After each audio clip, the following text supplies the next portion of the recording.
આપ્યાયन्तु મમાંગાની વાક્પ્રાણશ્ચક્ષુશ્રોત્રમથો બલમિન્દ્રિયાણિ ચ સર્વાણિ સર્વં બ્રહ્મોપનિષદં માહં બ્રહ્મ નિરાકુર્યામ મા બ્રહ્મ નિરાકરોત અનિરાકરણમસ્ત્વનિરાકરણં મે અસ્તુ તદાત્મનિ નિરતેય ઉપનિષત્સુ ધર્માસ્તે મયિ સંતુ તે મયિ સંતુ.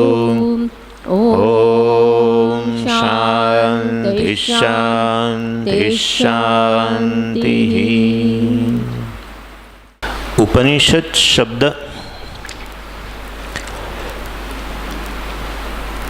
બ્રહ્મવિદ્યાનો નિર્દેશ કરે. બ્રહ્મવિદ્યા જેનો વિષય છે એવું પુસ્તકનું નામ એ ઉપનિષદ. ઇન્ડિયન હિસ્ટ્રી ટાઇટલ, બુકનું નામ, વિષય ઇન્ડિયન હિસ્ટ્રી. ઉપનિષદ ટાઇટલ, વિષય ઉપનિષદ, હે ને? વિષય ઉપનિષદ, બ્રહ્મવિદ્યા. 1108 ઉપનિષદ. ભાઈ કેટલાક કે 108. ભાઈ આપણે કહીએ અદ્વૈતીઓ, શાંકર વેદાંત. શાંકર વેદાંત, જાણે આ વેદાંતની શોધ શંકરાચાર્યજી કરી હોય.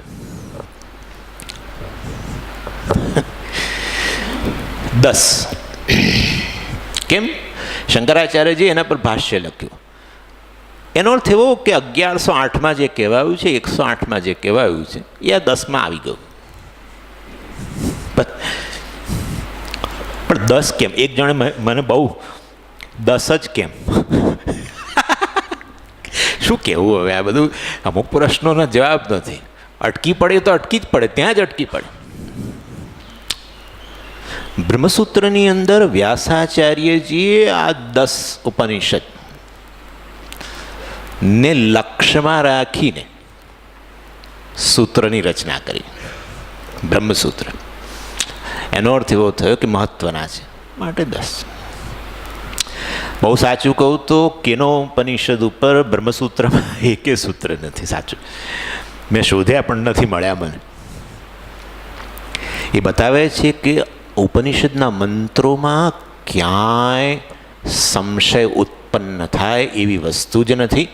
ઉપનિષદના જે મંત્રોમાં સંશય છે, જેનો અર્થ કરવામાં મુમુક્ષુને, જિજ્ઞાસુને તકલીફ પડી શકે,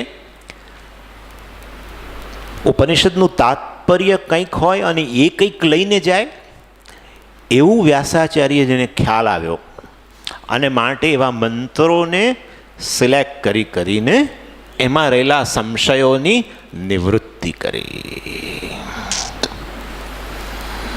કેનોપનિષદમાં એકે વ્યાસાચાર્યજીને જરૂર ન લાગ્યું મંત્ર લઈ કોઈ સૂત્ર, બ્રહ્મસૂત્ર રચના.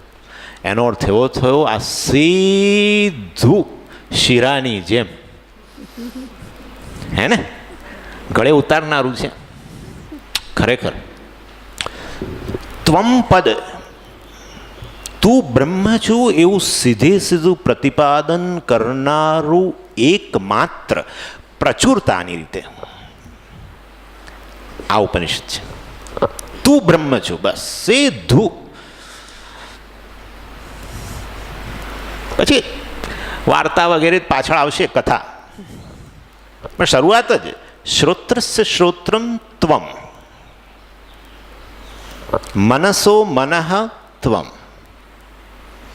સીધું, ક્લિયર, ગરબડ થવાની શક્યતા નથી. છતાં થાય તો એ તો ગરબડ. પછી હવે વક્તા અને શ્રોતા બંને પર.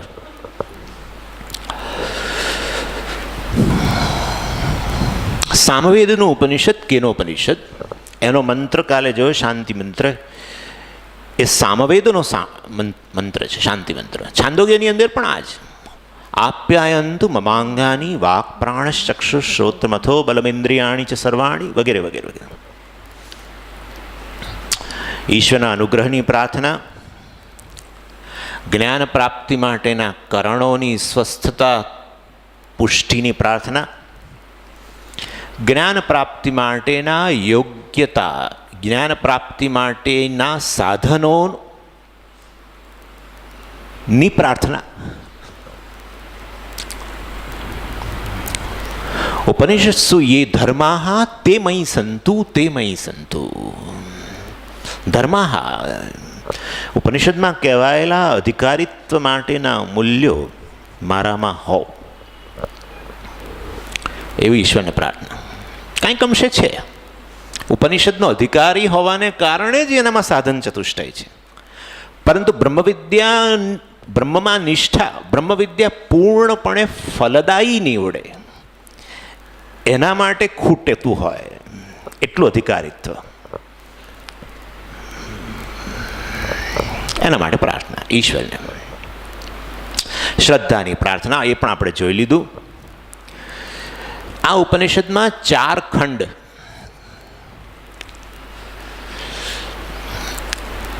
એમાં પહેલો ખંડ, ચાલો પહેલા એના મંત્રનો પાઠ કરીએ. ઓમ કેનેશિતં પતતિ પ્રેષિતં મનઃ. ઓમ કેનેશિતં પતતિ પ્રેષિતં મનઃ. કેન પ્રાણઃ પ્રથમઃ પ્રૈતિયુક્તઃ. કેન પ્રાણઃ પ્રથમઃ પ્રૈતિયુક્તઃ.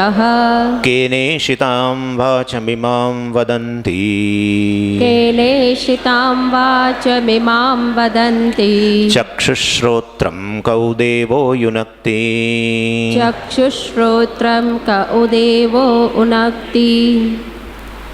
સંવાદ, પ્રશ્ન છે. આ પ્રશ્ન કરનાર શિષ્ય હોય, જેને પ્રશ્ન કરેલો હોય એ ગુરુ. નામ નથી.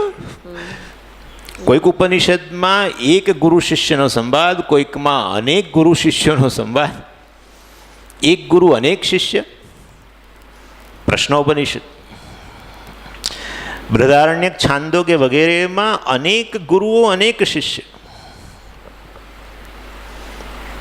ક્યાંક નામ ગુરુનું, ક્યાંક શિષ્યનું નામ, ક્યારેક બંનેના નામ. શૌનકો હોય મહાશાલઃ આંગીરસમ પપ્રચ્છ. મુંડકોપનિષદ. મહાશાલઃ શૌનકઃ, મહાગૃહસ્થ. એવા શૌનક ઋષિએ આંગીરસને પ્રશ્ન કર્યો. નામ અહીંયા કશું નહીં, એટલે આપણે ઉમેરવા દીધું. શિષ્ય ઉવાચ કેનેશિતં પતતિ પ્રેષિતં. અને હું મંત્રમાં જવું એ પહેલાં શિષ્ય વિશે કંઈક કહી દઉં તમને.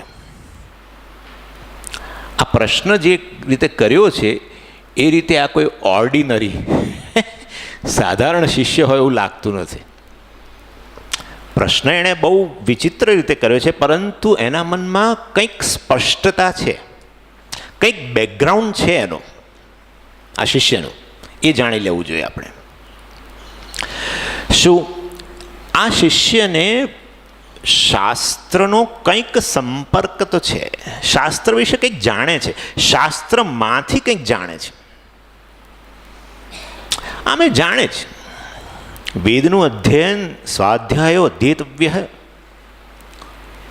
તમ સ્વાધ્યાયમ અધીત. વેદની અધ્યયન વિધિ જે છે એને કારણે પોતપોતાની શાખાનું, વેદની શાખાનું અધ્યયન કર્યું હોવાને કારણે અને મીમાંસા વગેરે, સંસ્કૃત, વ્યાકરણ, આ તે બધી બીજા અંગોનો પણ અભ્યાસ હોવાને કારણે શાસ્ત્રમાં રહેલા મંત્રો, વેદના મંત્રોનો અર્થ જાણતા હોય.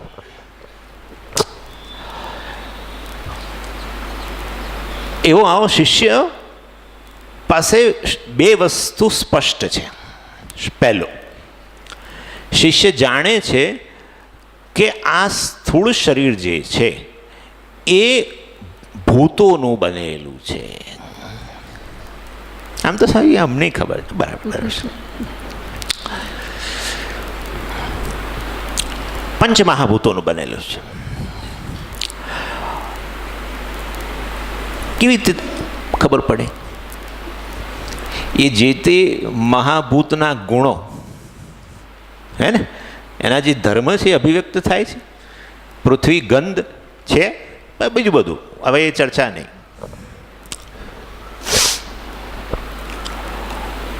આપણે આધુનિક રીતે જોઈએ તો પણ ખબર પડે, શરીરમાં અસંતુલન થાય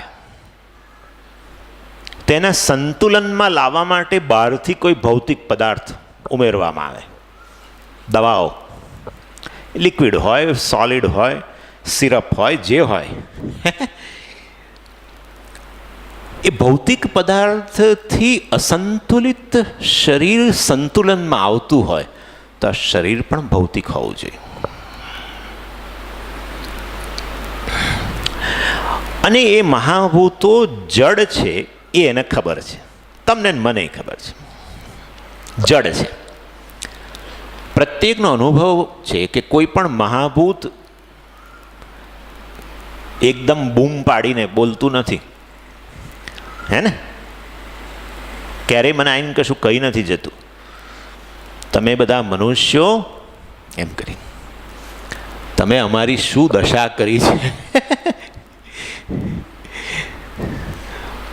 પાણી પ્રદૂષણ, પૃથ્વી પ્રદૂષણ, વાયુ પ્રદૂષણ, ઓહો હો હો હો.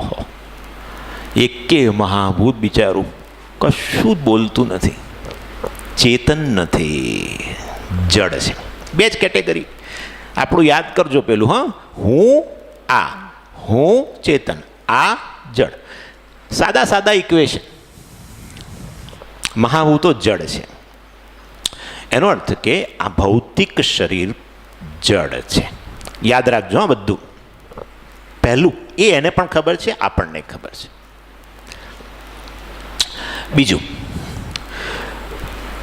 સૂક્ષ્મ શરીર એ પણ ભૂતોનું જ બનેલું છે. હા, મહાભૂતો, સ્થૂળ નહીં, સૂક્ષ્મ. સ્થૂળ શરીર સ્થૂળ મહાભૂત, સૂક્ષ્મ શરીર સૂક્ષ્મ મહાભૂત, હે ને? મન યાદ છે ને બધાને? તત્વબોધનો પેલો ચાર્ટ મેં સમજાવેલો છે બધા મોટા ભાગના ક્લાસમાં. સાત્વિક અંશમાંથી મન ને રજો અંશમાંથી પ્રાણ, મહાભૂત તન્માત્રાઓ જેને આપણે કહીએ છીએ. અને એમાંય અસંતુલન, માનસિક અસંતુલન, તો પણ સાયકિયાટ્રિસ્ટો આ જ ભૌતિક દવા આપે. હા, જ્યારે જ્યારે અસંતુલન થાય ને એ લોકો એને કહે છે જ chemical imbalance. Chemical imbalance. In fact હમણાં એક ભાઈ મળેલા થોડા દિવસ પહેલાં, એ કોઈક વૈજ્ઞાનિક છે એવું મારું માનવું છે. એ મને કહે છે કે સ્વામીજી, આપણી બધી જ લાગણીઓ જે છે એને મનમાં બ્રેઇનમાં ઉત્પન્ન થતા જુદા જુદા પ્રકારના રસાયણો સાથે સંબંધ છે. કેટલાક અંતઃસ્ત્રાવો વગેરેથી અમુક પ્રકારની લાગણીઓ ઉત્પન્ન થાય. માતાઓને અનુભવ છે અમુક ઉંમર પછી લાગણીઓમાં બદલાવ આવવો વગેરે.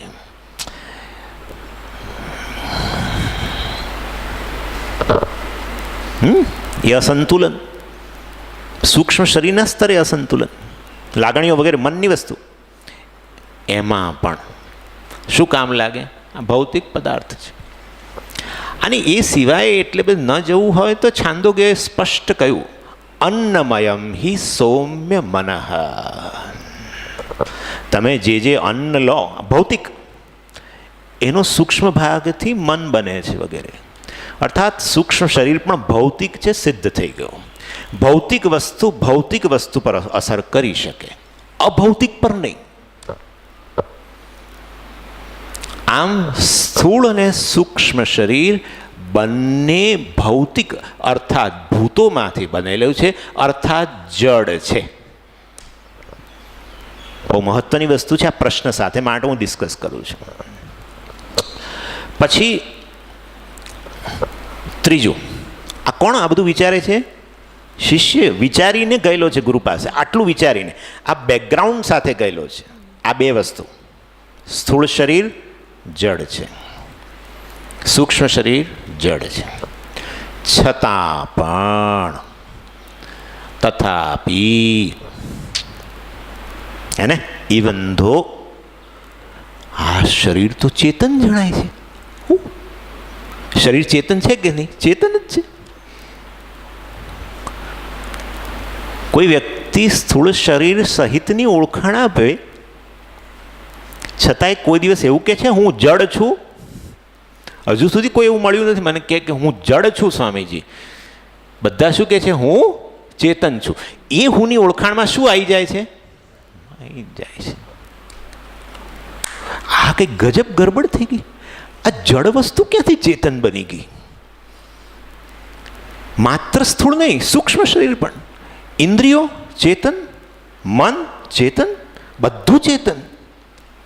બંને જડ, બંને ચેતન. શિષ્યએ આ પ્રશ્નનો ઉત્તર જાતે શોધ્યો.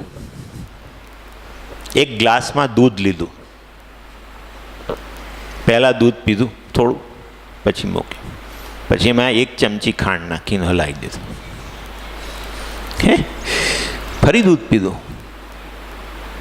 દૂધનો રંગ એવો ને એવો, ઘનતા લગભગ એવી. આપણે વૈજ્ઞાનિક દ્રષ્ટિકોણમાં નહીં જવું હમણાં. બધી રીતે હજુ પેલું પ્રવાહી છે, આ પ્રવાહી છે, રંગ સફેદ સફેદ, પણ કંઈક ભેદ છે. ઓહ, ગળ્યું લાગે છે. ઉપરથી ગળ્યું, વચ્ચે ગળ્યું, નીચે ગળ્યું, ટીપે ટીપું ગળ્યું.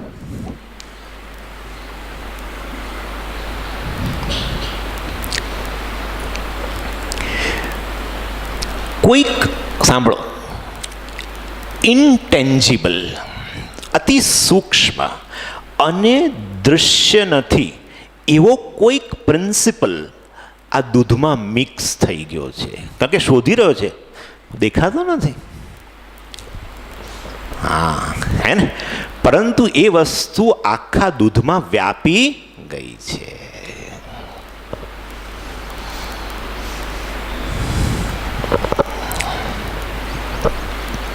આપણું ઉદાહરણ, બલ્બ. બલ્બ સ્થૂળ, એમાં પેલો ફિલામેન્ટ જાણે સૂક્ષ્મ. આ જાણી જોઈને ઉદાહરણ લીધું છે કારણ કે સ્થૂળ અને સૂક્ષ્મ શરીર છે માટે ફિલામેન્ટને તમે સૂક્ષ્મ ગણો અને પેલો બલ્બ છે એને સ્થૂળ ગણો. એ સ્થૂળમાં કશાને પ્રકાશિત કરવાનું સામર્થ્ય નથી, ગ્લાસ નહીં. ફિલામેન્ટમાં સામર્થ્ય નથી, પરંતુ ઓઝા સાહેબે પટ કર્યું, પટ, એની સાથે હું શોધું છું અંદર કે એવો કયો પ્રિન્સિપલ છે, દેખાતો નથી. જો દેખાતો હોત તો પહેલા હોવો જોઈતો હતો. અત્યારે માત્ર પ્રકાશ છે, પણ એ પ્રકાશ શેને કારણે છે? એ પ્રિન્સિપલ તો અદૃશ્ય જ જણાય છે. અદૃશ્ય એટલે દ્રષ્ટિગોચર નથી, અતિ સૂક્ષ્મ છે.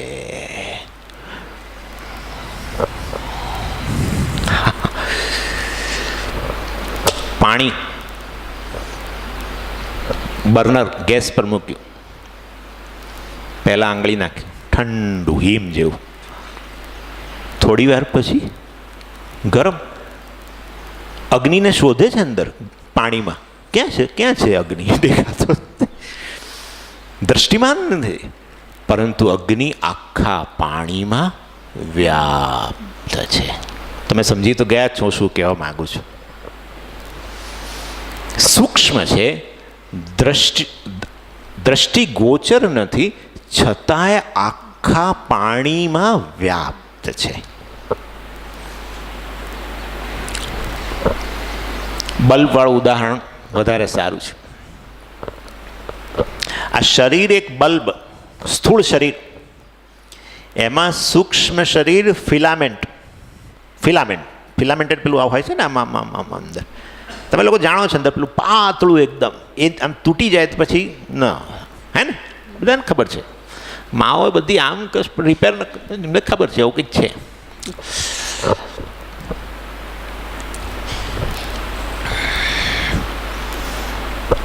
પેલો બલ્બ જે છે એમાં ઇલેક્ટ્રિસિટી નામનો પ્રિન્સિપલ દૃશ્યમાન નથી, અતિ સૂક્ષ્મ છે, પણ જાણે કે એની અંદર વ્યાપી ગયો, જેને કારણે આ બલ્બ જ હવે પ્રકાશિત બલ્બ પ્રકાશ આપે છે એવું કહેવા માંડે આપણે.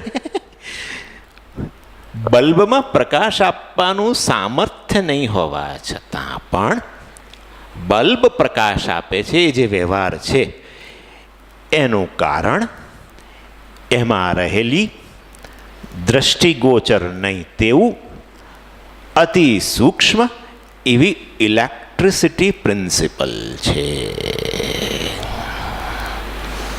એવી ને એવી રીતે આ બલ્બ, એમાં રહેલું સૂક્ષ્મ શરીર ફિલામેન્ટ, એ બધું હે ને અત્યારે તમે સાંભળી રહ્યા છો. આ ચેતન જ્ઞાન પ્રાપ્ત કરવાનું ચેતન ચેતન ચેતન શું છે?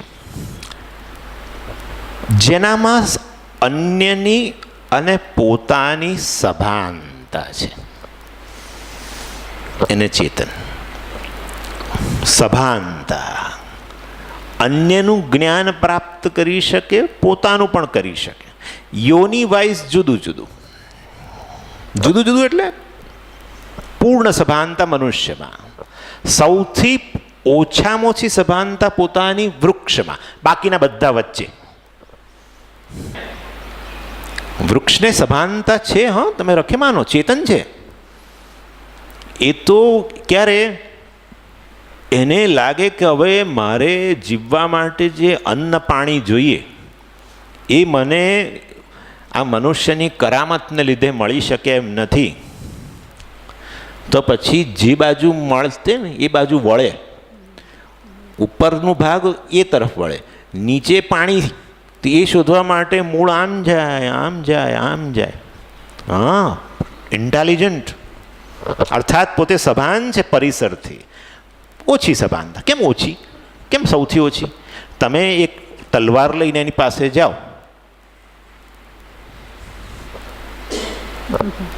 અર્થાત આ મારો વધ કરવા આવી રહ્યો છે એવી સભાનતા નથી, આ મારા માટે. પછી પ્રાણીઓ વગેરેમાં એનાથી વધારે. મનુષ્ય પૂર્ણ સભાન પોતાનાથી, પૂર્ણ સભાન પરિસરથી, પૂર્ણ સભાનતા પોતાની. જે લોકો અંગ્રેજી જાણે છે એ લોકો માટે એક ખબર આપી દઉં તમને. સ્વામી દયાનંદજીનો ગઈકાલે ટાઈમ્સ ઓફ ઇન્ડિયામાં સ્પીકિંગ ટ્રીમાં આર્ટિકલ આવ્યો છે, એ વાંચજો. બહુ સુંદર આર્ટિકલ છે. એમાં આવું જ કંઈક છે, સભાનતા વિશે જ છે, પણ થોડુંક વધારે સ્વામીજીએ કહ્યું છે.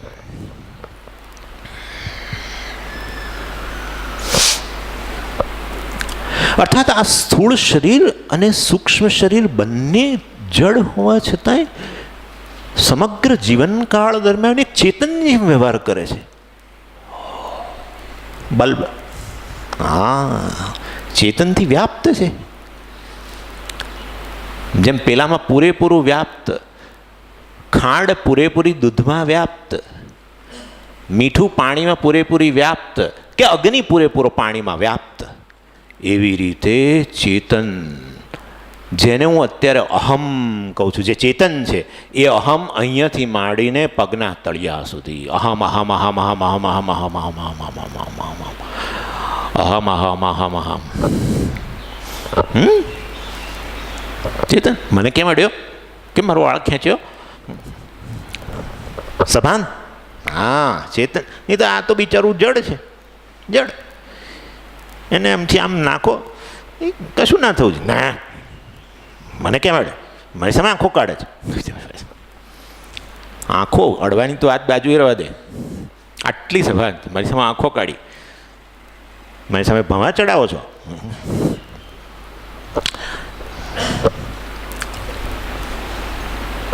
આટલું બેકગ્રાઉન્ડ છે. આ ચેતનનું એણે નામ આપ્યું દેવ. બહુ હોશિયાર છે, ઓર્ડિનરી નથી આ માણસ. આઈવી લીગ સ્ટેનફોર્ડનો ગ્રેજ્યુએટ હોય એવો છે આ છોકરો, શિષ્ય. દેવ અર્થાત આ જડથી ભિન્ન દ્યોતનાત્મક દેવ. હા, જે પ્રકાશ આપે એ દેવ કહેવાય. દ્યોતન પ્રકાશ અર્થાત આ પ્રિન્સિપલ જે છે આ એવી વસ્તુ છે જે પ્રકાશ સ્વરૂપ છે, ચેતન છે. આ જડ છે, એ જડને વ્યાપ્ત કરીને રહેલી વસ્તુ જે છે એ જડથી ભિન્ન એક જ વસ્તુ રહી, ચેતન. કૌ દેવ, એ ચેતન કોણ છે? સમજી ગયા? એ ચેતન કોણ છે? એટલે હે ગુરુ, આ ચેતન જ અને વ્યાપ્ત કરીને રહેલું છે આ જડ શરીર ત્રય. અજ્ઞાને કારણ શરીર ગણી જ લેવાનું હતું, અજ્ઞાને ભાસી રહ્યું છે વગેરે. એટલે આવા જડ શરીરને, ત્રણેય શરીરને વ્યાપ્ત કરીને જે રહેલું છે, જેના થકી ઇન્દ્રિય મન બધે જ્ઞાન પ્રાપ્તિના સાધનો બની ગયા. જ્ઞાન પ્રાપ્ત કરવાનું સાધન મન, ઇન્દ્રિયો વગેરે. અર્થાત એ પોતે ચેતન હોય એવો વ્યવહાર કરે છે. અને માટે એવો દેવ કોણ છે? આ થયું આ શિષ્ય વિશેની વાત. હવે બીજું, છેલ્લે હું થોડું ભાષ્ય લેવાનો છું. આજે થોડુંક પુસ્તક લાવ્યો છું, એટલે ભાષ્યમાં અમુક વસ્તુ જે કઈ છે હું તમને છેલ્લે કહી દઉં છું. પ્રશ્ન નહીં છે એટલે શિષ્યના પ્રશ્નને હવે આપણે વધારે આ રીતે મૂકી શકીએ કે મન જુદા જુદા વિષયોમાં જાય છે. એ શું કહે છે? કેન ઈશિતમ પ્રેષિતમ મનઃ પતતિ. મનનું લેન્ડિંગ, લેન્ડિંગ ખબર ને? પદ્ધતિનો અર્થ આવો છે, લેન્ડિંગ. ક્યાં મન ક્યાં જઈને, કયા રનવે પર જઈને બેસે છે? ઓહો હો, પૂછશો જ નહીં. જાગ્રત કાળમાં કેટલાય રનવે પર જઈને મનઃ પતતિ, મનઃ વિષયમ પ્રતિ ગચ્છતિ. વિષય પ્રત્યે જાય છે, વિષયનો સંપર્ક કરે છે. તો એક જ હોય તો માની લઈએ કે આ તો કોઈ યાંત્રિક ઘટના છે, જીવનભર એક જ વિષય પર જઈને બેસી જાય તો માની લઈએ. પણ અનેક વિષયોમાં જાય છે તો મન શું સ્વતંત્ર છે કે પ્રેષિતમ, અન્યથી પ્રેરિત થઈને જાય છે? જો સ્વતંત્ર ન જતું હોય તો એ મનની પાછળ જે પ્રેરણા કરનાર જે છે, મનને જે તે ટ્રેકમાં જવા માટે જે પ્રેરિત કરે છે, એવું કોઈ તત્વ છે કે નહીં? બીજું. ત્રીજું, અને જો એવું કોઈ તત્વ હોય તો એ તત્વ પહેલા સંકલ્પ ઉત્પન્ન કરે કે હવે મનને આ દિશામાં પ્રેરવું, હે ને? તો એનામાં સંકલ્પ ઉત્પન્ન થાય તો પછી એનામાંય પાછું મન છે. સમજાય છે હું શું કહું છું? સાચું. હું ફરી કહી દઉં તમને. 3 પ્રશ્ન. પહેલા, મન વિષય જુદા જુદા વિષયોમાં લેન્ડિંગ કરે છે, એ સ્વતંત્ર રીતે કરે છે? એક. અથવા તો એની પાછળ કરનાર કોઈક એને પ્રેરિત કરનાર કોઈક અન્ય તત્વ છે? 2. એ પ્રેરણા કરનારને જુદા જુદા સંકલ્પો ઉત્પન્ન થાય કે હવે મનને આ દિશામાં પ્રેરવું, સંકલ્પ કરાવું, નિશ્ચય કરાવું, હવે ચિંતનની દિશામાં લેવડાવું, હવે આમ કરાવું વગેરે જુદા જુદા મનની પ્રવૃત્તિ છે. ઇન્દ્રિયની પાછળ લઈ જવું પ્રત્યક્ષ જ્ઞાન માટે, આમ તેવું પ્રેરણા કરનાર જે છે તત્વ, એને પાછું સંકલ્પ કરવા માટે મન છે ત્રીજું. ચોથું, અથવા તો એ તત્વ એવું છે, સાંભળજો, જેની સન્નિધિ માત્રથી મન પોતપોતાની પ્રવૃત્તિ સ્વપ્રવૃત્તિ માટે પ્રેરિત થાય છે. 4 પ્રશ્ન થયા.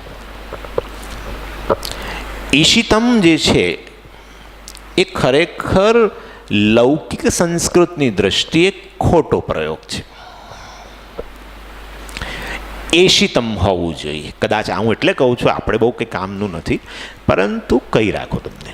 પરંતુ વેદ પાસે લાયસન્સ છે. વેદનું લાયસન્સ છે. એ જે વાપરે એને યોગ્ય ગણી લેવું જોઈએ. એને છાંદસ પ્રયોગ કહેવામાં આવે છે. ય સાક્ષાત અપરોક્ષાત બ્રહ્મ. અપરોક્ષાત શું? અપરોક્ષમ બ્રહ્મ. શ્રુતિ અપરોક્ષાત. લૌકિક સંસ્કૃતમાં ખોટો, વેદ માટે સ્વીકારી લેવા. ચાલો હવે આગળ આ પ્રશ્નોનું એનાલિસિસ. મન જે છે એક કે બીજા વસ્તુઓ પદાર્થો એને વિષય બનાવે છે, એના માટે વિષયો છે. આવું મન સાધારણકરણ કહેવાય છે. સાધારણ એટલે સામાન્ય. ઇન્દ્રિય અસાધારણકરણ છે, કારણ કે આનાથી રૂપનું જ જ્ઞાન, આનાથી અવાજ ધ્વનિ શબ્દનું જ જ્ઞાન, આનાથી સ્પર્શનું જ જ્ઞાન વિશેષ અસાધારણ. ઇન્દ્રિયોના વિષયો અસાધારણ છે, વિશેષ છે, હે ને. આનો વિષય કયો? રૂપ. આનો શું? પરંતુ એ બધાની પાછળ મન એ તો હોવું જ જોઈએ, સાધારણ, હે ને. મન પણ કરણ શેના માટે? જ્ઞાન માટે, વિષય જ્ઞાન માટે. આ બધા અસાધારણ, ઇન્દ્રિયો અસાધારણ, મન સાધારણ. અને આ મનની અંદર તમે અહંકારનો પણ સમાવેશ કરી લો. મનનો જ એક ભાગ આપણે ગણીએ જ છે. અંતઃકરણનો એક ભાગ આપણે પ્રવૃત્તિની દ્રષ્ટિએ અહંકાર કહીએ છીએ. અહંકાર એટલે શું? અહમપણું. રૂપનું જ્ઞાન થાય, આપણે બોલીએ શું? મને રૂપનું જ્ઞાન થયું, હું રૂપનો જ્ઞાતા છું. દરેકે દરેક જ્ઞાન જે પણ થાય મનમાં, વિષય જ્ઞાન, એમાં આ તો જોડાય છે. હું શબ્દનો જ્ઞાતા છું, હું એટલે અહંકાર રહેલો જ છે. એ મન જે છે એમાં તમે અહંકારનો સમાવેશ કરી લો. અને એક સાદું તમને લોજિક આપું, કેમ અહંકાર મનનો ભાગ છે. મન જો ન રહે તો અહંકાર કે અહમ વૃત્તિ પણ રહેતી નથી. મન સુપ્ત બન્યું, અહંકાર પણ સુપ્ત. ઊંઘની અંદર કોઈ બોલે, ઊંઘમાં કોઈ કહે છે અહમ અહમ. જો અહમ બોલતો હોય તો ક્યાં સપના, ક્યાં પછી જાગી રહ્યો છે તો ખાલી આંખો બંધ કરી બેઠો છે. અહમ વૃત્તિ નથી ત્યાં, હું એવું નથી. એટલે કેમ? મન સૂઈ ગયું છે. એનો અર્થ એવો થયો કે હું પણ અહંકાર પણ મનનો જ ભાગ છે. થયું? એની જરૂર છે આ કહેવા પાછળની, જોઈશું. એટલે મન અને કરણ. પહેલા મનની વાત કરે. મન જો કરણ હોય તો એ કરણનો, સાધનનો ઉપયોગ કરનાર કરતા હોવો જોઈએ. બરાબર છે? મન જો કરણ હોય, મેં કહ્યું એ પ્રમાણે સાધારણ કરણ, તો એનો કરતા હોવો જોઈએ. માત્ર મન નહીં, આ શરીર, મન, બુદ્ધિ, ઇન્દ્રિયો એ આખો એક સંઘાત છે, અવયવોનો સમુદાય છે. એ અવયવોને એવી રીતે ભેગા કરેલા છે કે જેથી એ સંઘાત દ્વારા એક નિશ્ચિત પ્રયોજન સિદ્ધ થાય. અને એ પ્રયોજન એ સંઘાતથી ભિન્ન, આ જડ સંઘાતથી ભિન્ન એવા કોઈ ચેતન માટે હોવું જોઈએ. સંઘાત પરાર્થત્વાત, સાંખ્યકારિકા છે. સંઘાત પરાર્થત્વાત, જે પણ સંઘાત હોય, હે ને? હા, સંઘાત અનેક અવયવો છે, અંદર અનેક અવયવોનો સમુદાય નિશ્ચિત રીતે જોડેલા છે કે જેથી કરીને એક નિશ્ચિત પ્રયોજન સિદ્ધ થાય. કોના માટે? એનાથી અન્ય માટે. એવી રીતે આ પણ સંઘાત, અનેક અવયવો નિશ્ચિત રીતે જોડેલા છે. ડૉક્ટરોને પૂછો તો કે સ્વામીજી માઇન્ડ બોગલિંગ છે બધું, એવું ગોઠવાયું છે બધું. તો એક સહેજ નાની ગરબડ થઈ જાય, જેમાં બહુ મોટું પેલી ઇન્ડસ્ટ્રી હોય ને, પેટ્રોલિયમ ઇન્ડસ્ટ્રી, મોટો સંકુલ, એમાં અનેક પાઇપલાઇનો, આમ બધું બહુ વ્યવસ્થિત ગોઠવવામાં, ક્યાંક કંઈક ગરબડ થઈ. વ્યવસ્થિત ગોઠવ્યું છે, જે વસ્તુ જ્યાં જોઈએ ત્યાં. હવે એ ચર્ચા હું બહુ નહીં કરું, કારણ કે સ્વામીજી મારા નાકનું બહુ ઉદાહરણ આપે, મને એ યાદ આવે છે.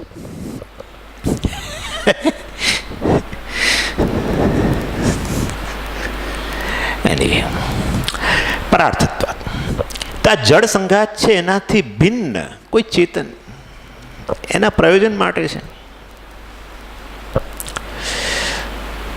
આ સંઘાત જડ છે, પરતંત્ર છે, પોતાનું કોઈ પ્રયોજન નથી. એ ચેતન માટે, જે સ્વતંત્ર છે એના માટે છે, એના કોઈ પ્રયોજન માટે.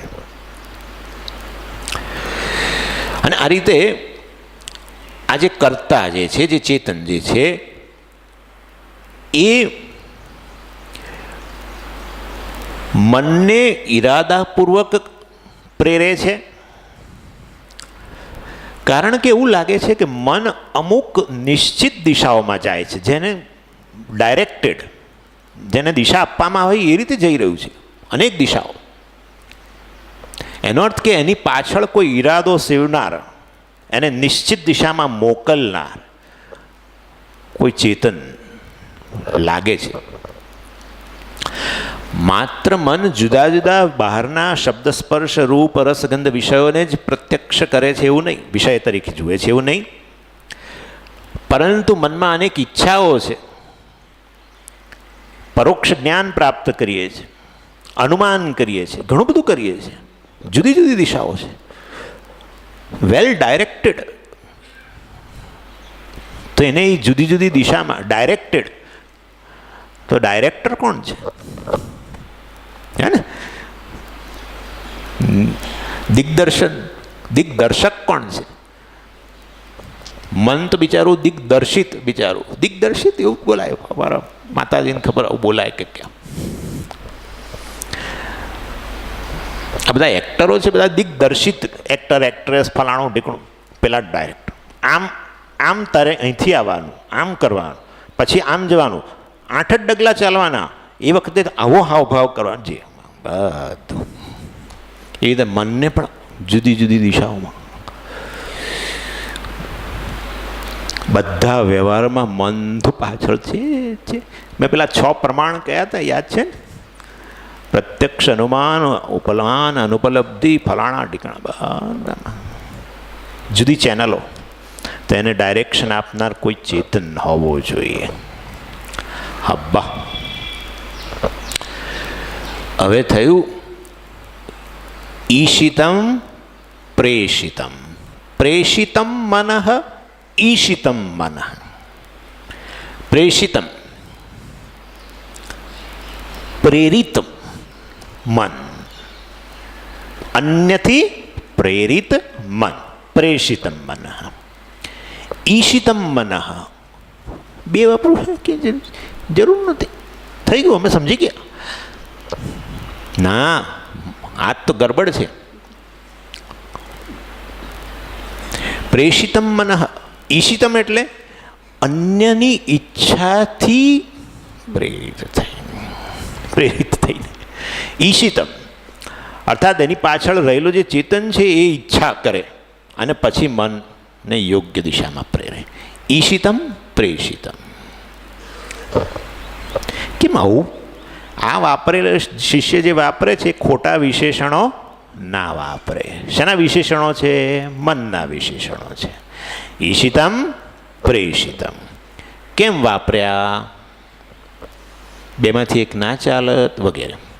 એની ચર્ચા ભાષ્યમાં છે. હું ભાષ્ય નહીં વાંચું કારણ કે તો પછી એક વર્ષનો પ્રોજેક્ટ થઈ જાય, પરંતુ થોડુંક હું તમને ભાષ્યમાં રહેલી એક બે વસ્તુ ખાલી કહી દઉં છું. માત્ર પ્રેષિત કહ્યું હોત તો ગુરુના મનમાં આ જિજ્ઞાસા રત, શિષ્યએ કયા પછી પણ આવી જિજ્ઞાસા રત કે એ કયા પ્રેષયિતાની વાત કરે છે. કારણ કે હું પણ પ્રેરિત કરી શકું એમ છું. હે ને? એક વ્યક્તિ બીજી વ્યક્તિને પ્રેરણા કરે જ છે. અને કેવા પ્રકારની પ્રેરણા? આ પ્રશ્ન ઉત્પન્ન થયો છે. એ પ્રેરયિતા કોણ છે? એક વ્યક્તિએ હોઈ શકે. અને કેવી પ્રેરણા કરે છે? ઈશિતમ કહેવાથી આવો સંશયની નિવૃત્તિ થઈ ગઈ. કેમ? ઈશિતમનો અર્થ કર્યો આપણે ઈચ્છા માત્રથી. ઈચ્છા માત્રનો અર્થ કયો ભાષ્યકારે? સન્નિધિ માત્રથી, ઉપસ્થિતિ માત્રથી જે મનને પ્રેરિત કરે છે. સમજી ગયા તમે? જો ઉપસ્થિતિ માત્રથી પ્રેરિત કરતું હોય તો કદાચ ગુરુ ન હોઈ શકે. ઉપસ્થિતિ માત્રથી એ જોઈશું. એટલે આવી રીતે પ્રેરિત કરવામાં સમર્થ છે, પણ પોતાની ઉપસ્થિતિ સન્નિધિ માત્રથી પ્રેરિત કરે છે. એવી શિષ્યની જિજ્ઞાસા છે. શિષ્યની એ જાણવાની ઈચ્છા છે કે જેની સન્નિધિથી મન ઇન્દ્રિયો પ્રત્યેક પોતપોતાની પ્રવૃત્તિ કરે છે. એ દર્શાવવા માટે ઈશિતમ વાપર્યું છે.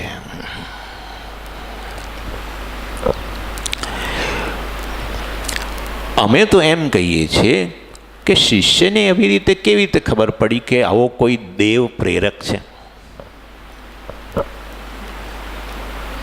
જો ભાઈ એવું છે, બિલકુલ આવો કોઈ પ્રેરણા કરનારો છે એ ખબર જ ન હોય તો પ્રશ્ન ન કરે. અને એ પ્રેરયિતા દેવ વિશે પૂરેપૂરી જાણકારી હોય તો એ પ્રશ્ન ના કરે. પ્રશ્ન ત્યારે થાય કે જ્યારે સામાન્ય આવું જ્ઞાન હોય કે કોઈક પ્રેરણા કરનાર છે. સન્નિધિ માત્રથી પ્રેરણા કરનાર, પ્રેરિત કરનાર આ બધા કરણોને પોતપોતાના વિષયો પ્રતિ પ્રેરિત કરનાર, સન્નિધિ માત્રથી પ્રેરિત કરનાર કોઈક દેવ ચેતન છે એવું સામાન્ય જ્ઞાન હોય અને વિશેષ જ્ઞાન ન હોય કે એ દેવ કે ચેતન કોણ છે, એ સંજોગોમાં જ આ પ્રશ્ન થઈ શકે.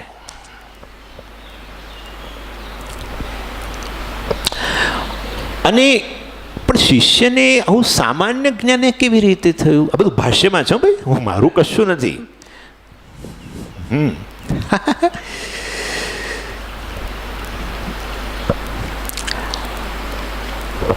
પ્રવૃત્તિ લિંગાત વિશેષાર્થ પ્રશ્ન ઉપપન્ન. ભાષ્યમાં કોઈ ચિહ્ન લિંગને આધારે શિષ્યએ નક્કી કર્યું કે કોઈક આ સંઘાતથી ભિન્ન પ્રેરયિતા હોવો જોઈએ, દેવ હોવો જોઈએ. કયું ચિહ્ન? પ્રવૃત્તિ લિંગાત. પ્રવૃત્તિ જોઈને, આ બધાની પ્રવૃત્તિ જોઈને, જડ વસ્તુઓની પ્રવૃત્તિ જોઈને એણે નક્કી કર્યું. એણે જોયું જગતની અંદર કે આ કાર, રથ, ભાષ્યકારે ઉદાહરણ રથાદિનામ, આ બધી જડ વસ્તુઓ જે છે એ જડ વસ્તુઓની એક નિયત પ્રવૃત્તિ જણાઈ રહી છે. તો એની પાછળ જરૂર કોઈ ચેતન એનો નિયંત્રણ કરનાર હોવો જોઈએ. એને આધારે આ દેહ, સ્થૂળ સૂક્ષ્મ જડ દેહ, એ પણ પ્રયોજન વાળી અને નિયત પ્રવૃત્તિ કરે છે. તો એની પાછળ કોઈ ચેતન પ્રેરયિતા દેવ હોવો જોઈએ. આવું અનુમાન કરીને, આ અનુમાન દ્વારા સામાન્ય જ્ઞાન પ્રાપ્ત કરીને, પરંતુ એ દેવ ખરેખર કોણ છે, ચેતન ખરેખર કોણ છે, એવા વિશેષ જ્ઞાનના અભાવ હોવાને કારણે શિષ્યએ પ્રશ્ન કર્યો. અમારા અમુક મિત્રો કહે છે, સ્વામીજી ઉતાવળ ના કરો, પણ ભાઈ આ તો પ્રશ્નમાં જ હજુ તો. પણ કંઈ નહીં, પ્રશ્ન અને ત્યાર પછીનો એક ઉત્તર, એટલું હું તમને ડિટેલમાં સમજાવી દઈશ. ગુરુનો જે પહેલો ઉત્તર છે ને, શ્રોત્રસ્ય શ્રોત્રમ, આ બે વસ્તુ બહુ મહત્વની છે. શ્રોત્રસ્ય શ્રોત્રમ એક કેપ્સ્યુલ વાક્ય છે ખરેખર, એનો જ વિસ્તાર પછી આખો ઉપનિષદ છે. અશોચ્યાનન્વ શોચસ્ત્વમ પ્રજ્ઞાવદાંશ પાસ, એનો જ વિસ્તાર. સર્વધર્માન પરિત્યજ્ય, એનો જ બધો, એ ઉપસંહારમાં, પેલું ઉપક્રમમાં. આ કેપ્સ્યુલ વાક્ય એવી રીતે. એટલે એનીવે આ ઈશિતમ પ્રેષિતમ, પણ હજુ સ્વામીજી બંને વિશેષણની જરૂર નથી. જો સન્નિધિ માત્રથી પ્રેરણા કરનાર હોય અને એ ઈશિતમ શબ્દનો અર્થ હોય, તો પ્રેષિતમ શા માટે વાપરવાની જરૂર છે? એક જ વાપરો. ગૌરવ દોષ કહેવાય, વધારે પડતા શબ્દો વાપરો ને. જરૂર, ઘણા લોકો વિશેષણો વાપર્યા જ કરે. એમને ભાષણ આપવા બોલાવો તો પેલા એમને ખબર ના હોય, જેના માટે બોલાતું એને ખબર ના હોય મારામાં આવું બધું છે, પણ પેલા બોલે જ જાય. એમનામાં તો આમ છે ને એમનામાં તો આમ છે, પેલા નહીં નવી લાગે મારામાં છે બધું. અનેક વિશેષણો, વાણીનો વિલાસ, વેદ ન કર્યા, હાઈલી ડિસિપ્લિન વસ્તુ છે. માત્ર ઈશિતમથી જ થઈ જાય છે કામ. સન્નિધિ માત્રથી આ બધા કરણોને અધ્યાત્મમાં, અહીંયા મન અને ઇન્દ્રિયોને પોતપોતાના વિષયો પ્રતિ પ્રેરિત કરે છે સન્નિધિ માત્રથી. બસ ઈશિતમનો આવી ગયો અર્થ. પ્રેષિતમ ભાષ્યકાર, ઈચ્છાવાક કર્મભિઃ દેહાદિ સંઘાતસ્ય પ્રેરયિત્વં પ્રસિદ્ધમ ઇતિ પ્રશ્નઃ અનર્થકઃ એવ સ્યાત. ખાલી પ્રેરણા કરનાર કહો તો વાક, કર્મ અને ઈચ્છા, હું તમને સમજાવું. ખાલી પ્રેરણા કરનાર કહો, ખાલી પ્રેષિતમ હોય એ પણ ન ચાલે, ખાલી ઈશિતમ હોય એ પણ ન ચાલે. કેમ? જુઓ, બીજાઓને અને પોતાને બંનેને પ્રેરણા કરવા માટે એક વપરાય છે વાણી. ચલ પાણી લઈ આવ, હે ને, વાણી. કર્મ, કર્મ એટલે કર્મ નહીં, ઈશારો. આમ હું બેનને કહું આમ, એટલે બેન તરત શું કરે? હા, મેં શું કર્યો? ઈશારો, પ્રેરણા.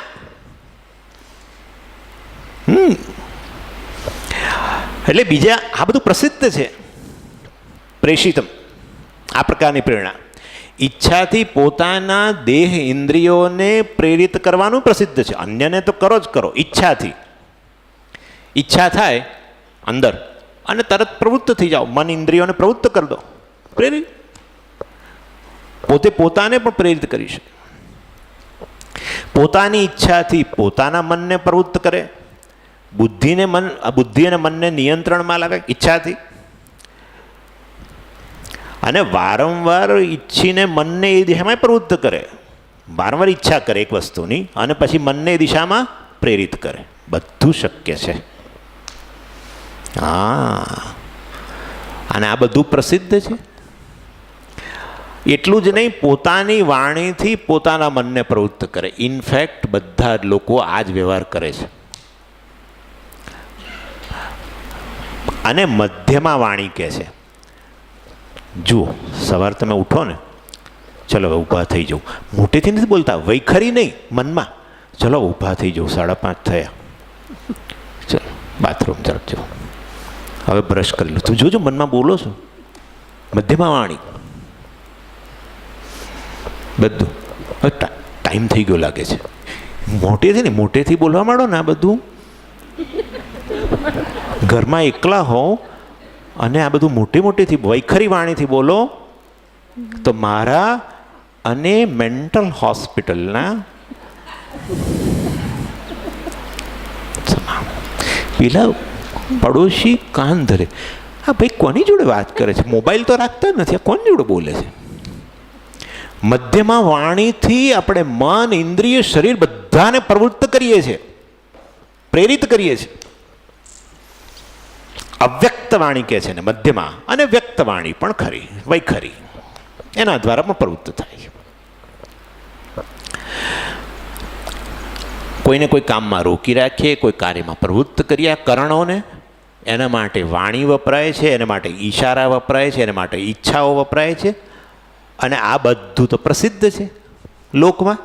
એવું પ્રસિદ્ધ અર્થમાં જો જાણીતી વસ્તુ હોય, આવો પ્રેરિતા, વાણી, કર્મ વગેરે, તો એની જિજ્ઞાસા લઈને વેદ પાસે કોણ જાય? હા, વેદ પાસે જાઓ. વેદ એવી વસ્તુનું જ્ઞાન આપવું જોઈએ, અબાધિતમ અનધિગતમ ફલવત પ્રમાણમ. યાદ આવ્યું ને પહેલા દિવસે કહ્યું હતું? જે અન્ય સાધનો, જ્ઞાનના સાધનો પાસેથી પ્રાપ્ત ન થાય એવી વસ્તુનું જ્ઞાન આપતું હોય તો વેદ પાસે જ. આ તો બધું પ્રસિદ્ધ છે, વાણીથી પ્રવૃત્તિ, ઈશારાથી પ્રવૃત્તિ, વ્યવહારમાં પ્રસિદ્ધ છે. જો ખાલી પ્રેષિતમ કહ્યું હોત તો આ બધા આવી ગયા હોત. હમ હૈ કૌ દેવ મેં હું, એમ કે વાણી એમ કે મેં હું,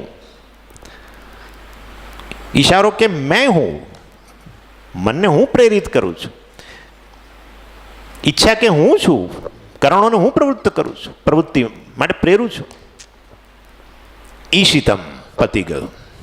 સન્નિધિ માત્રથી, ઉપસ્થિતિ માત્રથી પ્રેરિત કરનાર એવો દેવ જરૂર વ્યવહારમાં પ્રસિદ્ધ નથી. વ્યવહારિક ઉદાહરણ આપું છું તમને, પરંતુ વેદ પાસે એ જ્ઞાન છે. આવો દેવ કોણ છે?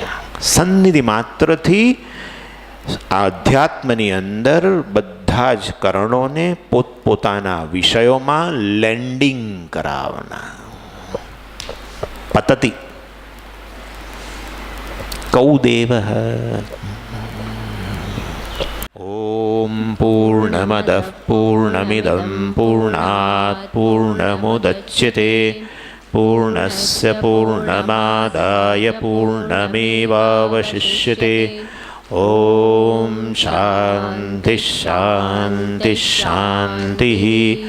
હરિ ઓમ શ્રી ગુરુભ્યો નમઃ.